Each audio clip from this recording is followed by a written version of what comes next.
We only have 3 hours here, right? We got to quit here in a minute. Well, we need to do an Irish song or two, and we'll do a little tiny one. This guy right here, an informant, a traditional singer, a tradition bearer that my parents met. His dates are 1859 to 1951 or something. He was a logger in the Adirondack Mountains. He had an Irish name, Galusha, John Galusha. And this is him in Minerva with the house that he built and the well that he dug, and his dog Flash, and me when I'm 3. Not caring at all about his songs, but now he's like the most important of my parents' tradition bearers, and I do a lot of his songs, including this little fragment that he knew from the American Civil War. It says, "This day will be remembered by America's noble sons. If it hadn't have been for Irishmen, what would our Union done? 'Twas hand to hand we fought 'em all in the broiling sun. Stripped to the pants, we did advance at the Battle of Bull Run." He sang a lot of Civil War songs because his older brother had been killed at the Battle of Cold Harbor. And he sang songs that came out of the logging camps. You know, up until 1930, the guys who cut down trees for a living lived up there in what they call shanties, not related to sea songs, all winter long, from October to April. And all they had was their own company and their own songs and their own entertainment. So he knew bunches of songs like that. I can play it Irish too, but it seems to be, I don't know, we've got other stuff to do here. I did want to play at least a cut here of one of the voices that my parents met, and I'll choose this woman. Because she lives in now my adopted state of New Hampshire. Her name is Fish, F-I-S-H, Lena Bourne Fish, and she was 1873 to 1945. So I didn't meet her, but she lived in Jaffrey, and I just went to her youngest granddaughter's 90th birthday party. So great to have that continuity. Wonderful. And, Every 5 years or so, they have a gathering of the family there in southern New Hampshire. We call it a fish fry. And they made me an honorary fish one day, and I got to go sing to her great-great-grandkids songs that she sang. Well, my father was not shy. I knocked on her door in 1940, said, "I understand you love old songs." And she welcomed my parents in.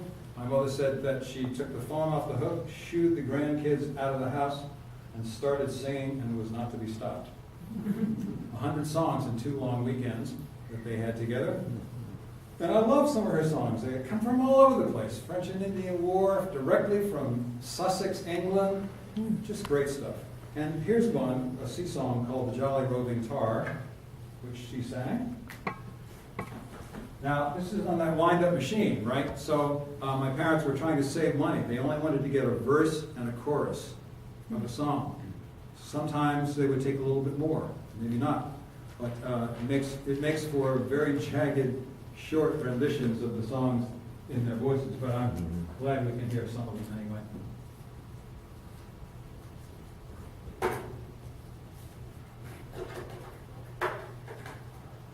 This is Jaffrey, New Hampshire, 1941.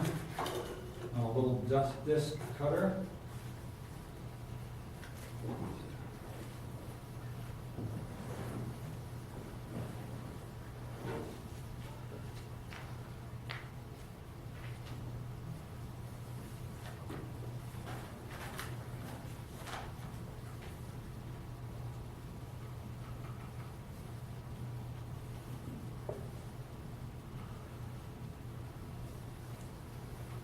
The jolly rolling tide.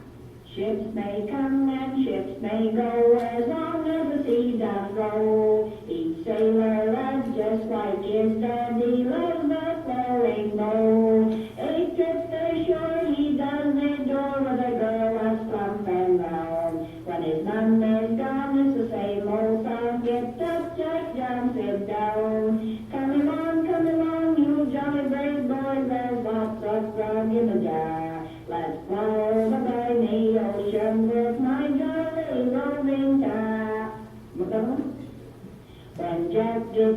tis that he steers for some old boarding house. He's welcomed in with rum and gin, they feed him on pork sauce.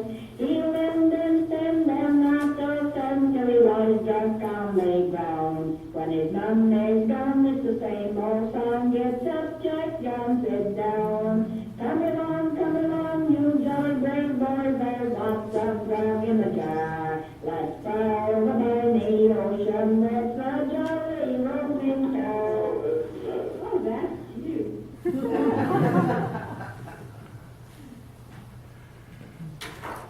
There's a little more of it.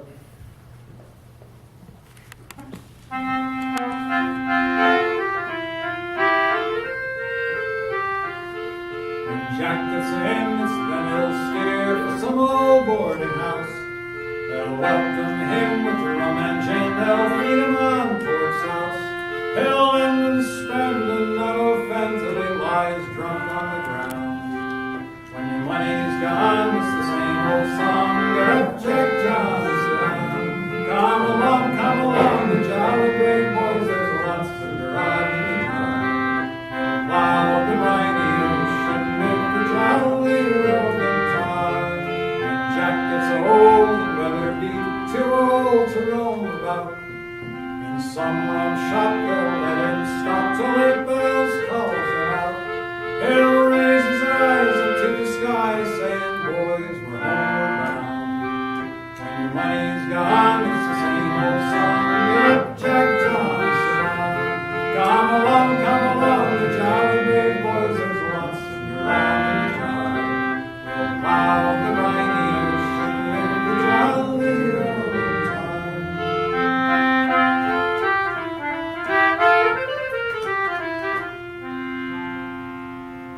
Fascinating history that did not reveal itself for a very long time.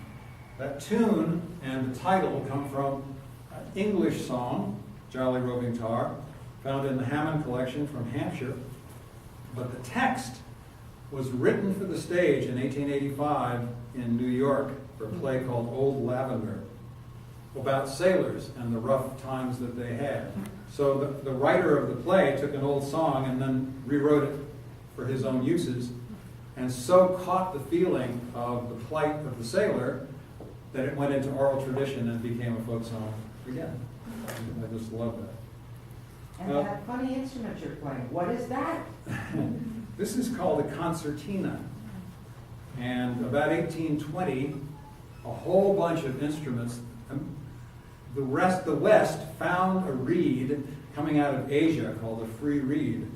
And they made accordions and harmonicas and all the concertinas out of that right around that time, 1810, 1830. And this is an English concertina. Bigger than most of them, isn't Yeah, it? it is big. Yes. This is a Lational, a guy who worked for Wheatstone. The kind that you see normally is this size, Yeah. and it's great. This is the range of the violin, and this is the range of the cello. So they were meant to be played. The guy who invented this system, Charles Wheatstone, was making a middle class instrument. He wasn't trying to make a folk instrument. And he made a bass one, and he made a cello, and he made a violin, so people could play quartets and the like. We have two more things to do. Oh my goodness. What are they? Well, you never know what you're going to get when you're a folk song collector. My father was interviewing a woman in Cooperstown, New York, who was from Texas, grew up in rural Texas. She was a professor of education at a college in Maryland, but she said she wanted to record a song from my father, and he took it down. What a great song. Find it here real quick.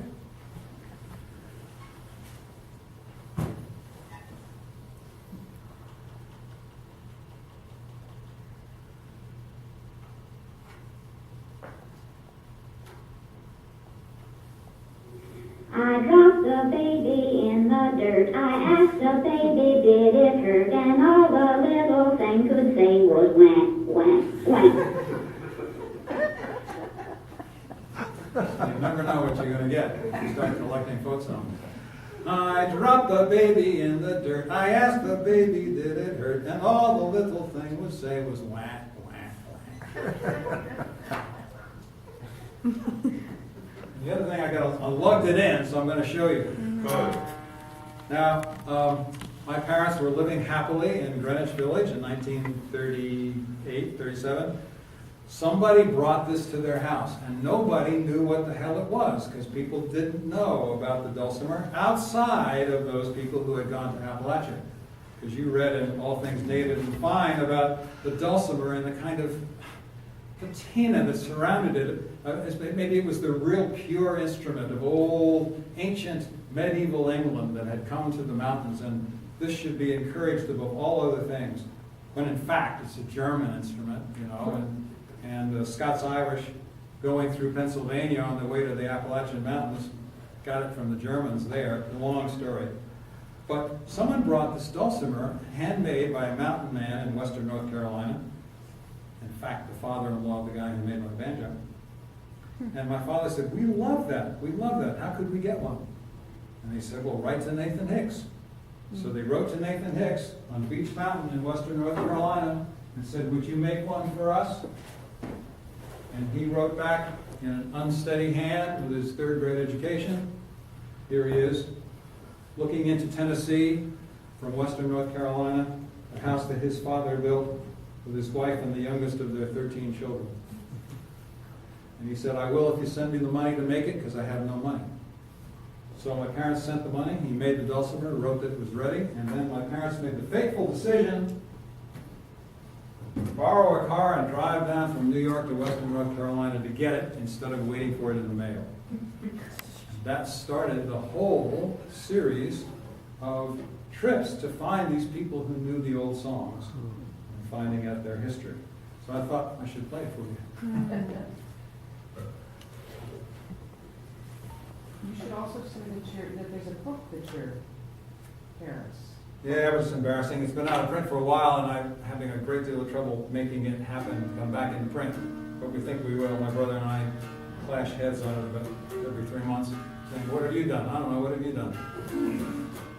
It's a great book called Traditional American Folk Songs and the Frank Warner Collection.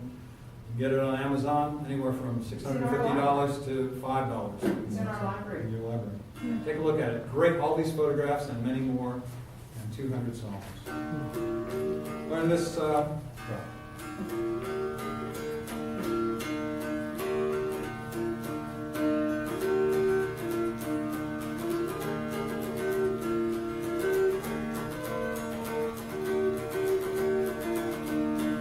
I'm going down to town, I'm going down to town, I'm going down to Lynchburg town to tote my tobacco down. Wish I had a pig in the pen and corn to feed it on, a pretty little girl to stay at home and feed him when I'm gone. I'm going down to town, I'm going down to town, I'm going down to Lynchburg town to tote my tobacco down.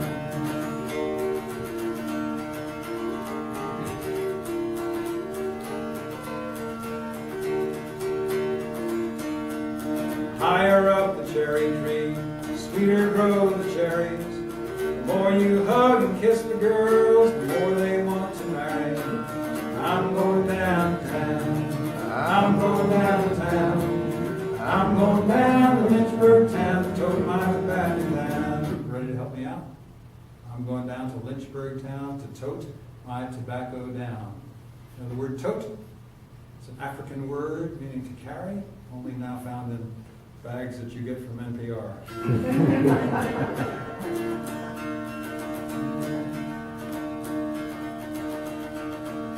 Another verse. I'm going to get some sticks and stones and make my chimney high. Keep that gobbler old tomcat from putting out my fire. I'm going downtown. I'm going down to town.